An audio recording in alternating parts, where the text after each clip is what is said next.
की तैयारी करने वाले सारे स्टूडेंट्स का स्वागत है हमारे YouTube चैनल में। आज की इस वीडियो में हम आपके द्वारा पूछे जाने वाले सबसे कॉमन सवालों में से एक सवाल का जवाब देंगे और वो सवाल ये है कि अगर मैं इंडिपेंडेंट तरीके से अपनी पीटी की तैयारी कर रहा हूँ तो मुझे किस क्वेश्चन टाइप पर कितना समय दिन में स्पेंड करना चाहिए। एक आइडियल रूटीन क्या होता है ऐसे बच्चों का, उनको कितना समय कौन से मॉड्यूल में स्पेंड करना चाहिए, हफ्ते में कितने दिन कितने घंटे डेली प्रैक्टिस करनी चाहिए। तो ये जितने भी क्वेश्चंस हैं सारे क्वेश्चंस का जवाब आपको आज की इस वीडियो में मिलेगा। तो बिना कोई समय गवाए चलिए चलते हैं प्रेजेंटेशन की तरफ, जहां पे हम सीखेंगे कि एक आइडियल रूटीन क्या है जितने भी स्टूडेंट्स हैं जो पीटी एकेडमिक एग्जाम की प्रिपरेशन कर रहे हैं। इससे पहले कि हम प्रिपरेशन के लिए आइडियल रूटीन को पढ़ें, हमें सबसे पहले ये समझना पड़ेगा कि कुछ चीजें हैं जो कि हर बच्चे को अपना टाइम टेबल बनाने से पहले दिमाग में रखनी चाहिए। इससे पहले हम ये स्टार्ट करें, आप प्लीज मुझे ये बताएं कि आपके साथ कितनी बार ऐसा हुआ है कि आपने अपनी कॉपी के पिछले पेज पर, बिल्कुल लास्ट पेज पर अपने लिए एक टाइम टेबल सेट किया। उस टाइम टेबल में आपने कुछ ऐसा लिखा कि मैं कल से सुबह 7 o'clock उठूंगा, 5:30 भी उठूंगा, कि ये भी लिखते हैं, और फिर मैं लगातार मैं कल से मेहनत करूंगा, सारा दिन मैं प्रैक्टिस करूंगा और उसके बाद रीडिंग के टेस्ट और राइटिंग के टेस्ट और कल के दिन में मैंने पूरी तैयारी कर लेनी और फिर मैं रेगुलरली ये पैटर्न फॉलो करूंगा। इस टाइम टेबल को बनाने के बिल्कुल अगले दिन आप ये भी देखते होंगे कि आप सुबह लेट उठते हैं और उसके बाद आपको लगता है कि यार ये टाइम टेबल ना आज से तो फॉलो नहीं हो पा रहा, इसको कल से फॉलो करेंगे, और फिर अगले दिन भी सेम यही पैटर्न दोहराया जाता है। तो वो टाइम टेबल जो आपने कॉपी के पिछले पेज पर बनाया था, कुछ दिनों में वो टाइम टेबल आपको वहां पे ऐसे पड़ा मिलता है जिसको शायद दोबारा कभी देखा भी नहीं गया, और बाद में एक दिन आपके सामने आता है कि ये मैंने कब बनाया था, ये टाइम टेबल कब का बना हुआ है, और फिर आप इस पेज को फाड़ देते हैं। शायद यही कारण है कि अक्सर बच्चे जब भी टाइम टेबल बनाते हैं तो अपने कॉपी के आखिरी पेज पे बनाते हैं, क्योंकि उनको पता होता है कि वहां से पेज फाड़ना आसान है। उनको ये पता होता है कि मैं ये टाइम टेबल ज्यादा लंबे समय तक यूज नहीं करने वाला, और शायद ये चीज वो अपने हमेशा दिमाग में भी रखते हैं। अगर आप ये सोच रहे हैं कि मुझे ये सब कैसे पता, तो मैं आपको बता दूं कि ये सब चीजें मैंने भी बहुत बार की हैं। मैंने अपनी जितनी भी प्रिपरेशन की है उसमें पता नहीं कितने टाइम टेबल मैंने बनाए और कितने टाइम टेबल को मैंने खुद फाड़ के ऐसे कॉपी के लास्ट पेज से फेंका है। तो सबसे पहली चीज जो मैं चाहता हूं आप अपने दिमाग में रखें वो ये है कि कभी भी टाइम टेबल ना बनाएं, हमेशा एक वर्क टेबल बनाएं। अब आप कहेंगे टाइम टेबल और वर्क टेबल क्या होता है? तो टाइम टेबल एक ऐसी सिस्टम है जिसमें आप ये लिखते हैं कि मैं सुबह कितने बजे क्या करूंगा, मैं दोपहर में कितने बजे क्या करूंगा, मैं शाम में कितने बजे क्या करूंगा, टाइम के हिसाब से अपना पूरा लेखा जोखा। वर्क टेबल में ऑन द अदर हैंड ये लिखा जाता है कि मैं आज के दिन में 40 ये वाले क्वेश्चन करूंगा, 20 ये वाले क्वेश्चन करूंगा, 30 ये वाले। मुझे काम कितना करना है ये लिखा जाएगा, वो काम कब करना है ये स्पेसिफिकली मेंशन उसमें नहीं होता। और मैंने पर्सनली पाया है कि वर्क टेबल ज्यादा एफिशिएंटली काम करता है टाइम टेबल से। इसका सबसे बड़ा कारण है कि जैसे आपका रूटीन है, अगर बीच में कोई आपको घर पे काम हो जाता है, या फिर आपको ऑफिस में कोई काम है, या फिर आपके किसी टीचर ने आपको कुछ एक्स्ट्रा होमवर्क दे दिया, अब ऐसे में आपका टाइम टेबल पूरा गड़बड़ हो जाएगा। लेकिन अगर आपके पास एक वर्क टेबल है तो ये बहुत फ्लेक्सिबल है, इसमें बहुत टाइम होगा जिसमें आप वो एक्स्ट्रा काम भी कर सकते हैं, और उसके अलावा आपके पास अपनी पूरी टेबल को फॉलो करने के लिए भी टाइम बच जाएगा। तो हमेशा पहली बात अपने दिमाग में ये रखनी है कि कभी भी टाइम के हिसाब से अपने लिए शेड्यूल करना वो बिल्कुल एफिशिएंट तरीका नहीं है, बहुत पुराना तरीका था। आजकल उसकी जगह ज्यादा एफिशिएंट तरीका है वर्क टेबल बनाना। अब चलते हैं आगे। नंबर 2 पे आपको ये भी समझना पड़ेगा कि पीटी के हर मॉड्यूल में सेम तरह से प्रैक्टिस करना बिल्कुल सही तरीका नहीं है। आप अगर देखें, स्पीकिंग और लिसनिंग के आगे मैंने लिखा हुआ है क्वांटिटी, और रीडिंग के आगे मैंने लिखा हुआ है क्वालिटी। शायद आप में से कई बच्चे समझ गए होंगे कि मैं यहाँ पे क्या कहना चाह रहा हूँ। क्वांटिटी और क्वालिटी क्या होता है आपको पता है अच्छे से। देखिए, मेरी नजर में मैं पिछले 5 साल से पीटी की कोचिंग बच्चों को करवा रहा हूँ, और मुझे ये पता है कि पीटी में अगर आपको सक्सेसफुल होना है तो आप सेम तरीका हर क्वेश्चन टाइप में हर मॉड्यूल में नहीं लगा सकते। जहां तक बात है स्पीकिंग और लिसनिंग मॉड्यूल की, तो इसमें सक्सेसफुल वो बच्चे होते हैं जिन्होंने बेहद ज्यादा क्वेश्चन सोल्व कर रखे हैं। अगर आप एक बच्चा रिपीट सेंटेंस कर रहा है, एक बच्चे ने सिर्फ 10 रिपीट सेंटेंस किए, और सेकंड साइड एक बच्चे ने 150 रिपीट सेंटेंस किए, 150, तो डेफिनेटली आई कैन से कि 150 वाला बच्चा ज्यादा सीखेगा, क्योंकि ये दोनों सेक्शन ऐसे हैं जिनमें हमें कहीं ना कहीं अपनी मसल मेमोरी की नीड पड़ती है। अगर आपको मसल मेमोरी नहीं पता क्या होता है तो थोड़ा सा यूट्यूब पे वीडियोस मिल जाएंगी, रिसर्च करना उसके ऊपर क्या चीज है। पर द पॉइंट इज कि आप जितना इसको करते जाएंगे उतना ज्यादा आप इसमें कंफर्टेबल फील करेंगे। On the other hand reading module में क्या है कि अगर आप रीडिंग को ऐसे कर रहे हैं कि मैंने 50 क्वेश्चन कर दिए, मैंने 100 क्वेश्चन कर दिए, तो दैट मीन्स आपकी वो रीडिंग में क्वालिटी जो है वो जीरो है। और अगर आप क्वालिटी कम रख रहे हैं तो रीडिंग के जितने मर्जी क्वेश्चन कर लो उससे कोई फायदा नहीं होता। तो कभी भी टाइम टेबल या वर्क टेबल बनाए तो उसमें ध्यान रखें कि स्पीकिंग और लिसनिंग को तो क्वेश्चन के आधार पे करो कि मैंने 40 क्वेश्चन करने, मैंने 50, मैंने 70 क्वेश्चन करने।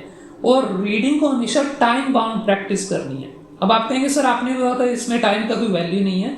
टाइम बाउंड का मतलब कि आप ये ना डिसाइड करो कि मैंने 20 क्वेश्चन करने, फॉर एग्जांपल रीड अलाउड के। अगर आप 20 क्वेश्चन का मन में प्लान करेंगे तो आपका दिमाग जब बोर होता है ना तो वो आपको ये बोलेगा कि क्विकली इसको खत्म करो। 20 क्वेश्चन को आप शायद 20 मिनट में या 25 मिनट में खत्म करके आगे बढ़ जाएंगे। आप आंसर करेंगे और फिर वो गलत हुआ तो हो जाएगा अरे यार ये क्या हो गया, और अगर वो सही हुआ तो शायद आप यस ये बोल के और आगे बढ़ जाएंगे। बट इस तरह से आप कुछ भी नहीं सीख रहे। तो हमेशा रीडिंग में अपने दिमाग को ये सिग्नल दो कि मैंने कम से कम 30 मिनट इस सेक्शन की प्रैक्टिस करनी है। जब आपके ब्रेन को ये पता होगा कि आपको 30 मिनट बैठना है तो दिमाग अपने आप ही आपको तेजी से भागने की जगह पर 30 मिनट तो 30 मिनट ही होंगे, चाहे आप तेजी से करें तब भी 30 मिनट बैठना पड़ेगा, चाहे आप धीरे धीरे करें तब भी 30 मिनट। तो दिमाग आपको ये सिखाएगा कि आप आराम से रूल्स को इम्प्लीमेंट करें, ग्रामर को इम्प्लीमेंट करें, आराम से कंटेक्स्ट को समझें और फिर आंसर करें। और मेरे ख्याल से रीडिंग सीखने का this is the best way, इससे अच्छा तरीका रीडिंग का नहीं है।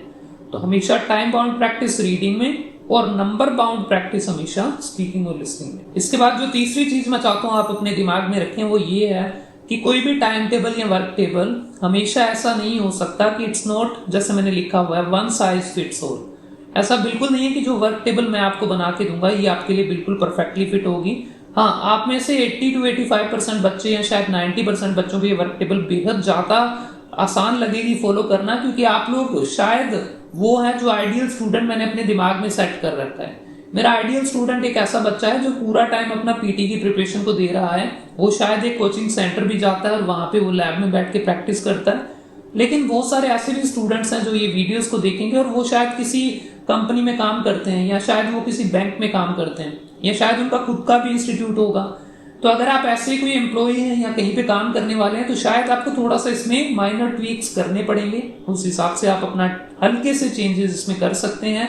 लेकिन ये एक आइडियल सेट ऑफ क्वेश्चंस है, ideal set of time table है, आइडियल सेट ऑफ रूल्स है, मैं कह सकता हूँ, जो कि मैंने पाया कि ओवर द टाइम कंसिस्टेंटली सारे बच्चों के लिए लगभग लागू हो रहे। इसके बाद आगे बढ़ते हैं। नंबर 4 पे आखिरी बात जो मैं चाहता हूँ आप अपने दिमाग में रखें वो ये है कि इस वीडियो में जितने भी टाइम टेबल के पॉइंट्स मैं आपको बताऊंगा उन सबको प्लीज अपनी नोटबुक में नोट करें। हो सकता है कि आपको ये लगे कि हाँ इसमें क्या है, मैं दिमाग में रख लूंगा, लेकिन जब आप अपनी एक्चुअल लैब में बैठे हुए तो बार बार आप इस वीडियो की तरफ नहीं आना पड़ेगा आपको। तो एक बार में अच्छे से नोट्स बनाएं, वीडियो को रोक रोक के बीच में नोट्स बनाते रहना।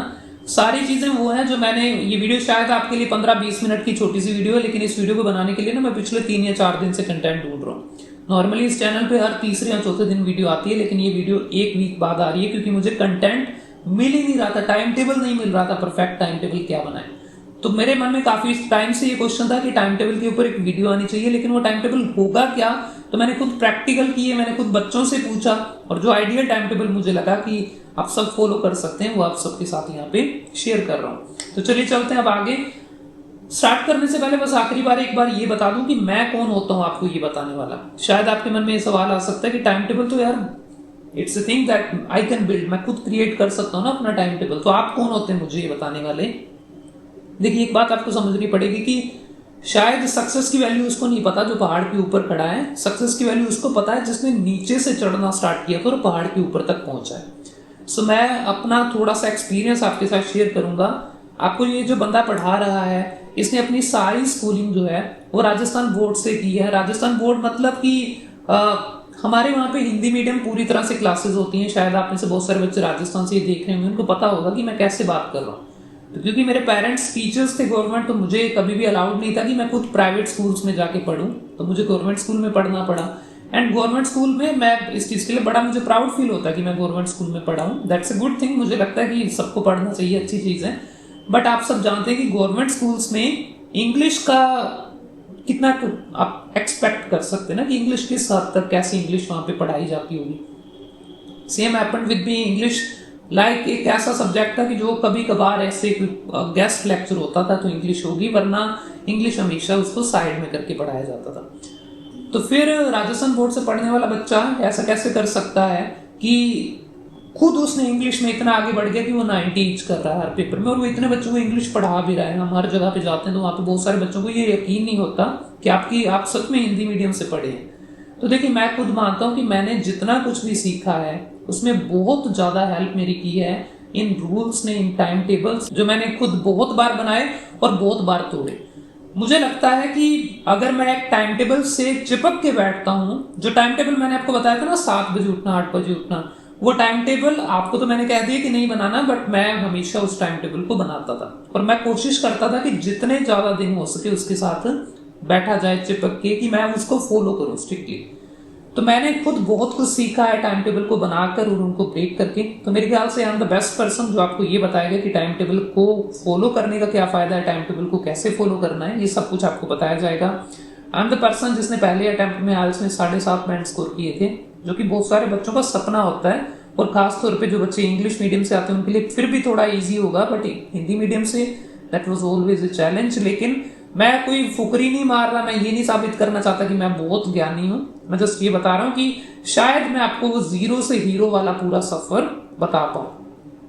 आप कहेंगे सर इसमें जीरो तो नहीं दिख ही नहीं रहा, तो जीरो ये आगे आने वाला है।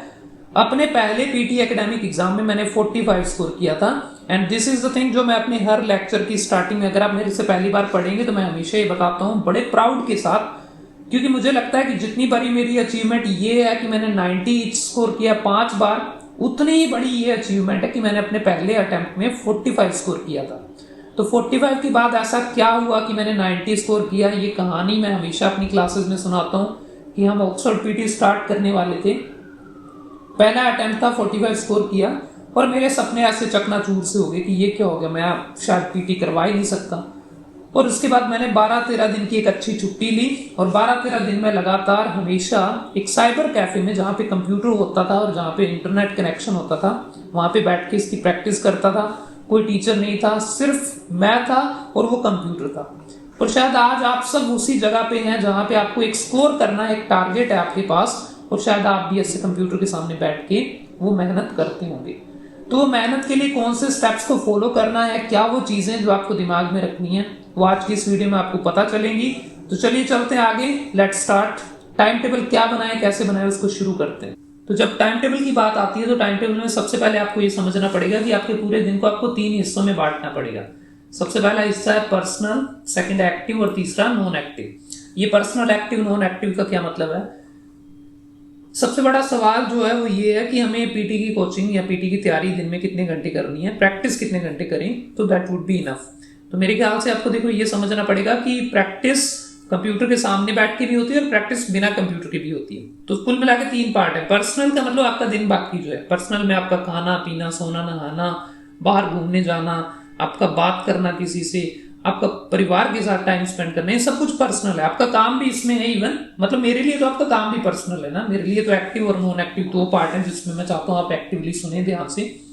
एक्टिव का मतलब है जब आप अपने कोचिंग इंस्टीट्यूट में हैं या जब आप अपने घर पे भी अपना एक पीसी या लैपटॉप ओपन करके पीटी की प्रैक्टिस एक्टिवली पूरे जोश के साथ शुरू करते हैं कि मैं ये करूंगा।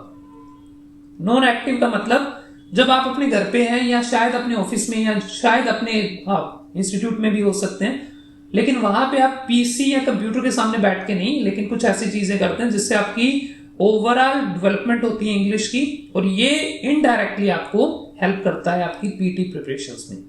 आपके मन में आ रहा होगा क्या है ये एक्टिव नॉन एक्टिव, तो अभी थोड़ा समझते हैं आराम से इसको।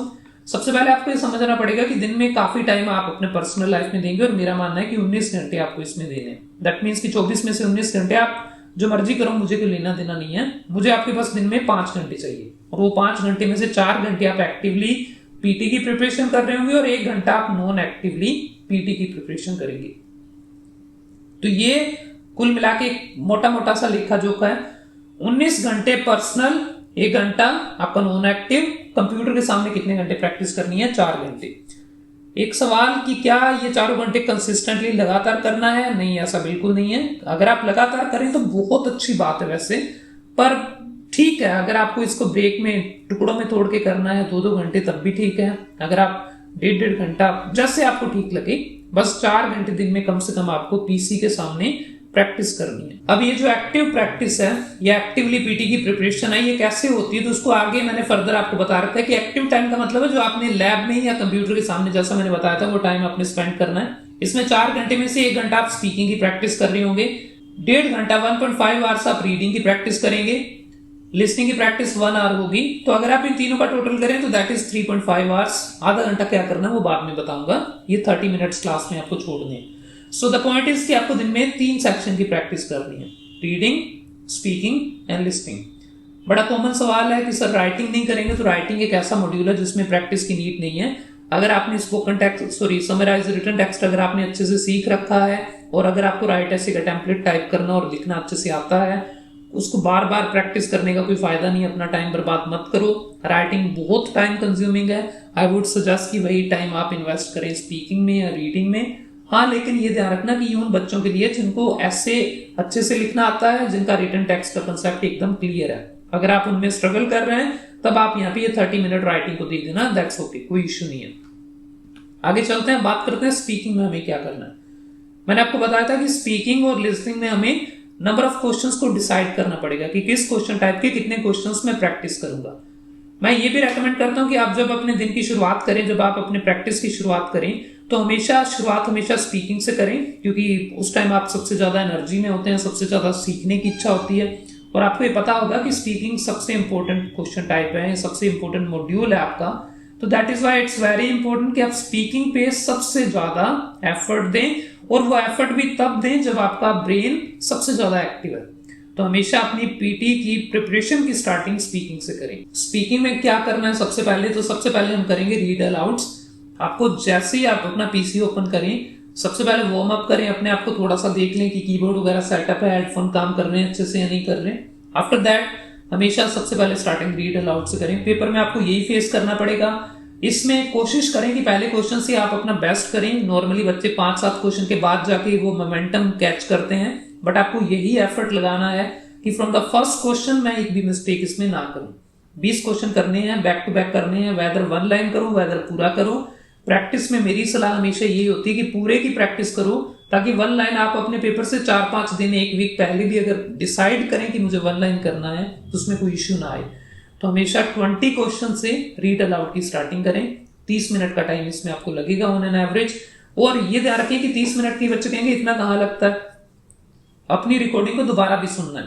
तो जो आपने रिकॉर्डिंग की है 20 मिनट मतलब 1 मिनट या 30 सेकंड का जो टाइम है उसमें आपने रिकॉर्डिंग की होगी, उसको हमेशा दोबारा सुने और चेक करें कि कहीं आपने कोई मिस्टेक की या नहीं की। मैं हमेशा मजाक में कहता हूं कि रीड अलाउड हमेशा 2 सेक्शन से मिलकर बना है, read aloud then highlight incorrect word. पहले कुछ पढ़ो और बाद में सुनो और साथ में पढ़ो कि मैंने क्या बोला है, क्या मैंने कहीं कोई वर्ड गलत तो नहीं बोला, that is highlight incorrect word. तो इसलिए रीड अलाउड को पहले एक बार रिकॉर्ड करो, फिर रिकॉर्डिंग को सुनो और साथ में चेक करो कि कौन सा वर्ड मैंने गलत बोला है। बढ़ते हैं आगे। दूसरा, repeat sentence. Once again 20 questions आप कहेंगे बहुत कम है, मुझे पता है, लेकिन मैंने रिपीट सेंटेंस का मतलब लिसनिंग को आप डेवलप करने वाले हैं, तो डोंट वरी, ये सब कुछ मैंने बड़ा सोच के बनाया। मैंने आपको पहले बताया था, आपके मन में डाउट आएगा बट प्लीज ब्लाइंडली फॉलो करें, क्योंकि मुझे पता है कि मैं क्या कह रहा हूं। मुझे पता है बहुत सारे बच्चों का डाउट है, सर मैं तो 200 क्वेश्चन करता हूं, ये बहुत कम है। आप 200 क्वेश्चन करते हैं लेकिन आप उस तरह से नहीं करते हैं। तो लिस्टिंग पे फोकस करें, मीनिंग समझ के बोलने की कोशिश करें। ऐसा नहीं है कि 4-5 वर्ड आ गए तो ठीक है। इसमें हम एक मेथड यूज करते हैं जिसको हम कहते हैं HIT मेथड। HIT में हम क्या करते हैं कि बाद में डेफिनेशन कभी रिपीट सेंटेंस की क्लास में बताऊंगा। द पॉइंट इज कि एक क्वेश्चन को सुना आपने और उसको रिपीट किया, आपसे अगर लगा आपको कि 50% या 60% हुआ है तो आप नेक्स्ट नहीं करेंगे, आप दोबारा उसको प्ले करेंगे और दोबारा सुनेंगे, आंसर चेक नहीं करना। दोबारा फिर आप शायद 70% रिपीट करेंगे, तीसरी बार शायद आप 90% रिपीट करेंगे। 3 या 4 बार में अगर आप 100% के पास हो, 100 तो नहीं होगा बट अगर आप पास पहुंच चुके हैं तो तब आप अपना आंसर चेक करें और फिर अगले क्वेश्चन पे जाएं। What we are trying to do, देखिए साइंस क्या है इसके पीछे, हम अपने ब्रेन को ये सिग्नल देना चाहते हैं, मैं चाहता हूं कि आपका ब्रेन ये समझे कि मैं तब तक नहीं छोड़ूंगा जब तक तू सारा सेंटेंस नहीं सुन लेता। और बिलीव मी, आपका ब्रेन आपको इतना मूर्ख बनाता है जितना शायद दुनिया में कोई और नहीं बना सकता। ये आपको जानबूझ के मेहनत से बचाने की कोशिश करता है, लेकिन एक बार आप ये डिसाइड करें कि तुझे करना पड़ेगा तो फिर ये आपकी सबसे ज्यादा हेल्प भी करता है। तो हमेशा ध्यान रखें कि रिपीट सेंटेंस में इस मेथड को यूज करें। 3 बार 4 बार सुने, उसके बाद नेक्स्ट करना है। तो इस तरह से 20 क्वेश्चन बहुत हैं। मेरे ख्याल से आप इससे ज्यादा कर भी नहीं पाएंगे, काफी थक जाते हैं अपने इसमें। इसके बाद आगे चलते हैं नंबर 3 पे, डिस्क्राइब इमेज। काफी सिंपल है। अगर आपका टेम्पलेट सही है, अपने टीचर से पूछें क्या मेरा प्रोनाउंसिएशन, मेरा फ्लुएंसी सब ठीक है। अगर आपका टीचर आपको हरी झंडी दे रहे हैं, दैट मीन्स कि आप 3 या 4 क्वेश्चन करें। जस्ट अपना टेम्पलेट अपने दिमाग में रखने के लिए इसको करें, और 5 मिनट का टाइम इसमें मोर देन इनफ है। इसमें थोड़ा सा इम्प्रोवाइज करने की कोशिश करें, कुछ लाइनें अपनी तरफ से और ऐड करें। जैसा आपको पता है आजकल हम अपने टेम्पलेट में कुछ लाइनें एक्स्ट्रा ऐड करते हैं, तो अगर आप वो करें तो बहुत बेहतर है। वरना सिर्फ टेम्पलेट 3-4 बार बोल के आप नेक्स्ट बढ़ सकते हैं रिटेल लेक्चर की तरफ। रिटेल लेक्चर के 10 से 12 क्वेश्चन करने हैं। आप कहेंगे सर क्या कर रहे हो, इतने क्वेश्चन कहाँ से हो गए? तो देखो 10 से 12 क्वेश्चन क्यों कह रहा हूं मैं, क्योंकि आपको 10 से 12 क्वेश्चन में सिर्फ नोट्स बनाने हैं। तो रिटेल लेक्चर के 2 पार्ट होते हैं। पहला पार्ट है लिसनिंग, सेकंड पार्ट है स्पीकिंग। पहले 10 से 12 क्वेश्चन में आपको केवल लिसनिंग करनी है और नोट्स बनाने, क्योंकि दिस इज द की। अगर आपको ये नोट्स बनाना आ गया तो आपका समराइज स्पोकन भी ठीक है, आपका रिटेल भी ठीक है, आपका हाईलाइट करेक्ट समरी भी ठीक है, काफी सारे सेक्शन आपके ठीक हो जाते हैं। तो इसके ऊपर एफर्ट लगाने, इसके ऊपर मेहनत करना है। और अगर आपको ये नोट्स बनाने आ गए तो रिपीट सेंटेंस भी इंप्रूव होता है। तो इस वजह से 10 से 12 क्वेश्चन में आप केवल सुनेंगे और नोट्स बनाएंगे, कुछ बोलना नहीं है। जैसे आपने नोट्स बनाया, नेक्स्ट कर देना है, दूसरा, तीसरा, चौथा, 5वां, 6वां, 7वां, 8वां, इस तरह से 10 से 12 क्वेश्चन करें। 15 मिनट का टाइम लगा लें, उसमें जितने हो पाए उतना बेहतर है। 15 मिनट से ज्यादा लगेगा वैसे एक्चुअली में, बट ये ठीक है, डिपेंड करता है कि आप कितना टाइम लगाते हैं। जितना लेक्चर चलेगा उतनी मिनट, 1.25 मिनट का लेक्चर होता है, 1 मिनट 20 सेकंड 30 सेकंड्स का, तो उसमें 10 क्वेश्चन जितने भी होंगे उतना बहुत है। इसके बाद 2 से 3 क्वेश्चन में आपको अपने नोट्स भी बनाने हैं और साथ में अपना टेम्पलेट भी बोलना है। तो इस तरह से जब ये लास्ट में 2-3 क्वेश्चन में टेम्पलेट बोलेंगे तो आपका टेम्पलेट भी प्रैक्टिस है, आपकी बोलने की प्रैक्टिस भी हो रही है, आपकी नोट्स बनाने की प्रैक्टिस भी है, आपका डिस्क्राइब इमेज भी अच्छा हो रहा है क्योंकि आपने उसका टेम्पलेट बोला है। Repeat sentence and read aloud में ये 2 मेथड मैंने आपको बताए हैं। रीड अलाउड में खुद को दोबारा सुनो, रिपीट सेंटेंस में बार बार वो सेंटेंस सुनो जब तक आप परफेक्ट नहीं करते हैं। HIT method. आई थिंक शायद आप जिस चीज की वेट कर रहे थे ना कि मैं इंप्रूवमेंट नहीं कर पा रहा, प्रैक्टिस है लेकिन इंप्रूवमेंट नहीं है, तो शायद आपको दिखेगा कि इस चीज की कमी थी। तो ये वीडियो अच्छे से फॉलो कर लेना, कोई कमी, कुछ दिक्कत नहीं रहेगी। तो ये था आपका स्पीकिंग का टाइम टेबल। एक बार टोटल टाइम को चेक करें तो आप देखेंगे कि आपके अराउंड 1 आवर इसमें कंप्लीट हो रहा है। 1 आवर स्पीकिंग की प्रैक्टिस के बाद हम आगे बढ़ेंगे और हमारा दूसरा मॉड्यूल है रीडिंग। रीडिंग में मैंने आपको बताया था कि थोड़ा सा एक तो बीच में ब्रेक ले लेना 15-20 मिनट का इनमें ना, क्योंकि स्पीकिंग में बोलने के बाद अब आपकी अटेंशन दोबारा से पढ़ने पे आएगी।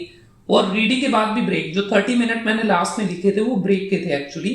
15-15 मिनट के 2 ब्रेक हैं इसमें, अगर आप कंसिस्टेंटली सब प्रैक्टिस कर रहे हैं। और अगर आप कंसिस्टेंटली नहीं कर रहे हैं तो फिर ब्रेक ऑब्वियसली इसमें हो ही जाएगा। रीडिंग में मैंने आपको शुरू में बताया था कि टाइम बाउंड प्रैक्टिस करनी है। इसका मतलब ये कि रीडिंग में ये नहीं डिसाइड करेंगे कि क्वेश्चन कितने हो रहे हैं, जैसे उसमें 20 कर दिए थे, इसमें ये डिसाइड करेंगे कि कितने मिनट अपने को प्रैक्टिस करनी है। तो बड़ा सिंपल सा हिसाब है, 3 मेन क्वेश्चन टाइप है इसमें और तीनों के हमें 30-30 मिनट प्रैक्टिस करनी है। लेकिन एक बड़ी इंटरेस्टिंग चीज आप इसमें देखेंगे वो ये है कि रीडिंग एंड राइटिंग के कम क्वेश्चन कर रहा हूं मैं, 5 से 6 क्वेश्चन ही कर पा रहा हूं, क्योंकि मुझे लगता है कि इसमें काफी फंडा, काफी मेथड होते हैं जो आपको इंप्लीमेंट करने हैं। सो दैट इज वाई इसमें क्वेश्चन थोड़े से कम है। साथ में उसमें टीचर से अपना अगर आपको जरूरत पड़े तो उससे आंसर का एक्सप्लेनेशन भी मांगना है। ऐसा नहीं कि मैंने किया 30 मिनट में मैंने 15 क्वेश्चन किए, मैंने 20 क्वेश्चन किए और उसमें जो आया जैसा आया ठीक है, ऐसा नहीं चलेगा। आपने आंसर चेक किया, अगर आपका एक भी आंसर गलत है तो टीचर से पूछें कि ये क्यों गलत है, तो आपको हेल्प करेंगे उसमें कि क्यों गलत हुआ, फिर अगले क्वेश्चन पे जाना है। Similarly reading fill in the blank में भी 30 मिनट में आप 8 से 10 क्वेश्चन कर पाएंगे। आंसर की एक्सप्लेनेशन टीचर से मांगे। रूल अगर आपके इंप्लीमेंट हो रहे हैं बहुत अच्छा, इंप्लीमेंट नहीं हो रहे तो 30 मिनट में 5 क्वेश्चन भी हो रहे हैं तब भी कोई दिक्कत नहीं है। जो ब्रैकेट में लिखा है दैट्स नॉट कंपल्शन, वो कंपल्सरी नहीं है। अगर आप चाहें तो 5 क्वेश्चन करें 30 मिनट में, चाहे तो 3 ही करना, कोई इश्यू नहीं है, लेकिन 30 मिनट का टाइम स्पेंड करना। मुझे ज्यादा अच्छा लगेगा अगर आप 30 मिनट में 5 क्वेश्चन करें इसकी की तुलना में कि 30 मिनट में 10 क्वेश्चन कर रहे हैं। सबसे लास्ट में reorder paragraph, once again 30 minute इसकी प्रैक्टिस करनी है। पर 30 मिनट में अब की बार आपको 10 क्वेश्चन अराउंड आप इसमें कर पाएंगे, इसमें ज्यादा टाइम नहीं लगता है अगर आप पढ़ रहे हैं लगातार तो। और इसके साथ एक्सप्लेनेशन भी आपको ढूंढनी पड़ेगी। अगर आंसर नहीं आया तो ये देखो कि करेक्ट आंसर इसका क्या था और क्यों था, ये दोनों सवालों का जवाब आपको पता होना चाहिए। 30 मिनट तीनों क्वेश्चन की प्रैक्टिस करने के बाद 1.5 आवर्स आपके कंप्लीट होंगे। इसके बाद आगे बढ़ेंगे, बीच में एक ब्रेक लेना मत भूलना। रीडिंग में इससे ज्यादा प्रैक्टिस अगर आपको करनी है, अगर आपको लगता है कि सर ये तो बहुत कम है, मैं इससे ज्यादा करना चाहता हूँ, तो आप रीडिंग का टेस्ट दे सकते हैं। और अगर आपको लगता है अच्छा मैक्सिमम कितना टाइम दिन में, तो मेरे ख्याल से मैक्सिमम 2.5 आवर्स, 1 घंटा आप रीडिंग के टेस्ट का लगा दें। इससे ज्यादा प्रैक्टिस दिन में मत करना। मन है अगर आपको लगता है मेरी रीडिंग बेहद ज्यादा वीक है, मुझे और प्रैक्टिस करना है, तो आप वही टाइम हमारे जो नॉन एक्टिव आवर है ना, 1 आवर मैंने बताया था स्टार्टिंग में, अगर मैं थोड़ा सा पीछे लेके चलूं, ये नॉन एक्टिव, तो ये 1 आवर को 2 आवर कर देना, तो उससे आपकी रीडिंग काफी इंप्रूव होगी। मैं बताऊंगा अभी क्या करना उसमें, बट एक बार आगे चलते हैं। सो रीडिंग के बाद आगे बढ़ते हैं लिस्टिंग मॉड्यूल की तरफ। लिस्टिंग मॉड्यूल बड़ा सिंपल सा फंडा है। लिस्टिंग में हम समराइज स्पोकन टेक्स्ट की 6 से 7 क्वेश्चन की प्रैक्टिस करेंगे, लेकिन टेम्पलेट नहीं लिखना।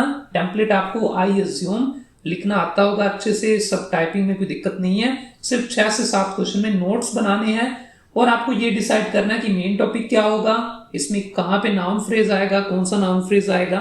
तो ये सब कुछ अगर आपने डिसाइड कर दिया, दैट्स इट। 6 से 7 क्वेश्चन है। टाइम ऑन एन एवरेज एक क्वेश्चन में आप मान के चलें कि 1.5 मिनट का लेक्चर, और सब कुछ डिसाइड करने के लिए 1 मिनट, तो 2.5 मिनट का टाइम 6 से 7 क्वेश्चन में। मेरा अंदाजा है कि लगभग 15 मिनट का टाइम आपको लगेगा। आगे बढ़ते हैं। फिल इन द ब्लैंक के ज्यादा क्वेश्चन करने, 10 से 12 क्वेश्चन करने, और इसमें 10 से 12 मिनट लगते हैं। फिल इन द ब्लैंक इससे ज्यादा करने का फायदा नहीं है। अगर आपके फिल इन द ब्लैंक अच्छे जा रहे हैं तो फिर तो और कम कर सकते हैं आप, लेकिन अगर आप इसमें स्ट्रगल कर रहे हैं तब आप 12-15 क्वेश्चन कर सकते हैं, इससे ज्यादा क्वेश्चन मत करना। फिल इन द ब्लैंक काफी इंपॉर्टेंट सेक्शन है, लेकिन हम इससे भी बड़े एक सेक्शन की ऐसी तैयारी करेंगे जिससे कि अपने आप इंप्रूव होने वाले हैं। काफी स्टूडेंट का यहाँ पे डाउट हो सकता है कि 12 क्वेश्चन काफी कम है, मैं तो 20 क्वेश्चन या 50 क्वेश्चन करता हूँ। पर आप ये समझे कि फिल इन द ब्लैंक का जो बड़ा रूप है that is right from dictation. आप फिल इन द ब्लैंक में एक क्वेश्चन में 5 वर्ड लिखते हैं, राइट फ्रॉम डिक्टेशन में आप एक सेंटेंस के अंदर 12 वर्ड लिखेंगे, उनकी स्पेलिंग लिखेंगे। तो दैट इज वाई आपको इसकी जगह पर उस पर ज्यादा टाइम इन्वेस्ट करना चाहिए।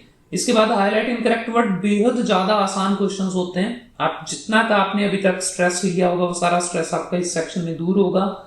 इन दोनों सेक्शन में, फिल इन द ब्लैंक और हाईलाइट में, अगर आपकी एक्यूरेसी अराउंड 90% है, 90% आंसर आपके सही आ रहे हैं, तो समझ लेना कि आप ठीक कर रहे हैं। उससे कम आ रहे हैं तो दैट मीन्स आपकी तैयारी बिल्कुल अच्छी नहीं है। सबसे लास्ट में सबसे ज्यादा क्वेश्चन आप करेंगे राइट फ्रॉम डिक्टेशन के, कम से कम 25 मिनट आपको इस पे स्पेंड करने, और 30 क्वेश्चन आपको अराउंड इसके करने पड़ेंगे। आपको लगेगा कि 25 मिनट तो बहुत कम है, इतने में हो नहीं पाएगा, बट आपको थोड़ा सा क्विकली टाइपिंग सीखनी पड़ेगी। सो 30 क्वेश्चन अगर आप राइट फ्रॉम डिक्टेशन के कर रहे हैं प्रैक्टिस, तो इसमें आपका फिल इन द ब्लैंक की प्रैक्टिस होगी, इसमें आपकी रिपीट सेंटेंस की भी प्रैक्टिस हो रही है साथ में। These are the most important sections. देखो, मैं जब भी प्रैक्टिस के लिए कुछ क्वेश्चंस का नंबर बताता हूं तो मैं इसलिए नहीं बताता कि वो ज्यादा इंपॉर्टेंट है। मुझे लगता है हमें ऐसी चीजों पे ज्यादा काम करना चाहिए जिससे ज्यादा स्किल डेवलप होता है। इट्स लाइक जैसे एक फॉर एग्जांपल आपको मैं बताऊं, आप कभी जिम जाएं तो आपको समझ आएगा कि देखने में शायद हमारे लिए सबसे ज्यादा इंप्रेसिव किसी भी बंदे को अगर आप देख रहे हैं तो उसमें शायद आपको उसके शोल्डर ज्यादा इंप्रेसिव लग सकते हैं, बट आपको समझना पड़ेगा कि शोल्डर की वर्कआउट से आप उतना फायदा नहीं उठा सकते, बॉडी उतनी फिट नहीं होती जितना लेग्स के वर्कआउट से होती है। तो लेग्स का वर्कआउट अक्सर लोग मिस करते हैं, लेकिन फिटनेस में बात करें, चाहे कैलोरीज बर्न करने की बात करें, तो लेग्स का वर्कआउट जो है वो ज्यादा बेनिफिशियल है। तो अगर मैं ट्रेनर होता तो मैं शोल्डर या चेस्ट के इनके वर्कआउट की जगह पर ज्यादा रेकमेंड करता। अगर आप फिटनेस की बात करें कि आप अपने लेग्स के वर्कआउट को प्रायोरिटी रखें। सवाल ये नहीं कि कौन सा क्वेश्चन टाइप ज्यादा नंबर देगा, सवाल ये कि किस चीज की प्रैक्टिस करने से ज्यादा क्वेश्चन टाइप को मैं कवर करूंगा। तो for example write from dictation एक ऐसा सेक्शन है जिससे repeat sentences, fill in the blank listening के, और साथ में राइट फ्रॉम डिक्टेशन खुद। तो ये 3 बड़े इंपॉर्टेंट सेक्शन आप कवर कर रहे हैं। तो that is why I would suggest कि आप इस पे ज्यादा टाइम इन्वेस्ट करें। अब चलते हैं आगे हमारे पास है non active time. Non active का मतलब जब आप अपने शाम में अपने आप को विंड डाउन करने की प्रैक्टिस कर रहे हैं, या जब आप सोने के लिए बिल्कुल ऑलमोस्ट तैयार हैं, तब आप ये टाइमर को इस्तेमाल करें, नॉन एक्टिव टाइम को इस्तेमाल करें। 1 आवर है, 1 आवर में आपके पास 3 ऑप्शन है। देखो, मैं ऑप्शन सारे लिख देता हूं पहले। सो पहला ऑप्शन है कि आप रीडिंग कर लें। ऑन एन एवरेज मैं जो करता था, जब मैं 13 दिन की बात मैंने स्टार्टिंग में बताई थी, तो मैं अल्टरनेट डेज पे रीडिंग लिसनिंग दोनों करता था। रीडिंग का मतलब आप एक बुक खरीद के लाएं और आप डेली 20 पेज उसके पढ़ें। 20 पेज पढ़ने में आपको ऑन एन एवरेज 1 घंटा तो नहीं लगता मुझे पता है, बट 20 पेज से ज्यादा पढ़ोगे तो फायदा नहीं उसका। तो आप 20 पेज एक दिन के पढ़ना स्टार्ट करें, धीरे धीरे इसको बढ़ाओ। 20 से 30-40 पेज पे भी जाना है हमें, लेकिन स्टार्टिंग 20 पेजेस से कर सकते हैं। इसके बाद सेकंड ऑप्शन जो हमारे पास है, जो कि मैं अगले दिन करता था नॉर्मली, जिस दिन मैंने रीडिंग की उस दिन ये नहीं करूंगा, लिसनिंग एक अलग दिन है। तो लिसनिंग वाले दिन मैं क्या करता था कि ऑडियो बुक्स को सुनता था। ऑडियो बुक को सुनने का मतलब है कि मैंने जैसे बहुत सारी बुक्स को डाउनलोड कर रखा था, यूट्यूब से उस टाइम पे मिलती थी, आजकल भी शायद मिलती होगी। करंटली मैं बहुत ऑडियो बुक सुनता हूँ, लेकिन उसके लिए मैंने ऑडिबल एक एप्लीकेशन, आप सबने नाम सुना होगा, नहीं सुना तो आप पढ़ सकते हैं उसके बारे में यूट्यूब पे रिव्यूज। एक अच्छी एप्लीकेशन है, कोई मैं पेड प्रमोशन नहीं कर रहा, मैं खुद यूज करता हूँ ऑडिबल को। तो उसमें काफी अच्छी अच्छी ऑडियो बुक्स आपको मिल जाएंगी। हालांकि ऑडियो बुक सबको पसंद नहीं आती, तो मैं इसलिए चाहता हूँ कि आप पहले यूट्यूब पे, जैसे द मार्शियन ऑडियो बुक अगर आप यूट्यूब पे सर्च करेंगे, मैं नाम ऊपर वीडियो में लिख दूंगा, तो आप वहां पे जाएंगे तो यूट्यूब पे मिल जाएगी, और अच्छे से उसको सुनना। और मैं इस वीडियो के डिस्क्रिप्शन में भी उस वीडियो का लिंक दे दूंगा, सो दैट आप लोग क्विकली वहां पे पहुंच के उस ऑडियो बुक को सुन पाए। अगर आपको लगा कि मैं सुनकर मीनिंग समझ पा रहा हूं, तो believe me this would be the best thing that you can do. अगर आपको सुनकर समझ आने लग गया, तो आपके लेक्चर वाले जितने भी सेक्शन है, रिपीट सेंटेंसेस, आपके डिक्टेशंस, ये सब अच्छे होने वाले हैं। और अगर ये सारे अच्छे हो गए, तो आपको पीटी में कोई फेल नहीं कर सकता। तो आपको एक दिन आपको रीडिंग पे भी लगाना है, एक दिन आपको लिसनिंग पे भी लगाना है। सबसे लास्ट में आप चाहें तो दोनों काम एक साथ कर सकते हैं। अब ये कैसे कर सकते हैं? तो बड़ा सिंपल तरीका है कि जो ऑडियो बुक आप सुनेंगे, उस ऑडियो बुक के साथ यूट्यूब पर सब टाइटल भी ऑन कर लेना। तो जो वीडियो में अभी लिंक दे रहा हूं, उस वीडियो के लिंक में जाना, वहां पे ऑडियो बुक में जब आप सुन रहे हैं तो सब टाइटल ऑन करते हुए उसको लगातार पढ़ते रहना। साथ में तो आपको पढ़ने को मिल रहा है, मीनिंग समझ आ रहा है, साथ में आपको सुनने को मिल रहा है, आपको एक्सेंट समझ आ रहा है, साथ में बहुत सारे वर्ड्स आपको दिख रहे हैं जिनकी आपको स्पेलिंग समझ आएगी। आपको डेली काफी सारे नए वर्ड देखने को मिलते हैं जो कि शायद आपको रीड अलाउड में आते हैं और आपको उनका प्रोनाउंसिएशन नहीं पता होता, लेकिन ये भी दिक्कत दूर हो रही है। मेरे ख्याल से अल्टीमेटली जो सबसे तगड़ा सॉल्यूशन है 1 आवर में, वो ये बोथ है। ये चाहे तो आप डेली भी फॉलो कर सकते हैं। मैं दोबारा दोहरा रहा हूँ, क्या करना है, एक ऑडियो बुक को प्ले करना है और साथ में उसके सबटाइटल को सुनना है और साथ में पढ़ना भी है। तो जब आप पढ़ रहे हैं और साथ में सुन रहे हैं, तो आपको एक तो ये समझ आ रहा है कि वो क्या कह रहा है, और साथ में आपको उसके वर्ड्स दिख रहे हैं, तो आपके सामने वोकैब, आपके सामने स्पेलिंग, आपके सामने ग्रामर, ये जितने भी मामले हैं इजी हो जाएंगे। तो ये है 3 ऑप्शंस, जिनमें से कोई भी एक ऑप्शन आप चुन सकते हैं अपने नॉन एक्टिव आवर के लिए। जिन बच्चों को रीडिंग पे ज्यादा मेहनत करनी है, वो ऑप्शन 1 पे ज्यादा टाइम लगाएं। जिनको लिसनिंग पे मेहनत करनी है, ऑप्शन 2 कर लें। जिनको लगता है कुछ समझ नहीं है सर, कुछ नहीं पता, तो मेरे कहने पर ऑप्शन 3, 1 घंटा ज्यादा कह दिया तो कम कर लेना, 30 मिनट्स कर लेना, लेकिन ये ऑप्शन 3 पे काम करो, डेली करो, कंसिस्टेंटली इसके ऊपर टाइम लगाओ। ऐसा ना हो कि एक दिन मैंने 1 आवर सुना, अगले दिन सुना ही नहीं। डेली 20 मिनट भी सुनोगे तो चलेगा, बहुत अच्छा है। इससे इतनी इंप्रूवमेंट आपको मिलेगी जितनी शायद पीटी के पूरे एक्टिव जो 5 घंटे थे, 4 घंटे थे, उसमें नहीं मिलता, उतना शायद आप इस 1 आवर में गेन कर सकते हैं। तो फिलहाल एक बार ये था आज का पूरा रूटीन का वीडियो। मुझे उम्मीद है आप सबको वीडियो अच्छा लगा होगा। अगर आपको वीडियो पसंद आया तो प्लीज कमेंट बॉक्स में बताएं, और ऐसी और वीडियो देखने के लिए प्लीज चैनल को सब्सक्राइब करें। थैंक यू वेरी मच, मिलते हैं आपसे अगली वीडियो में।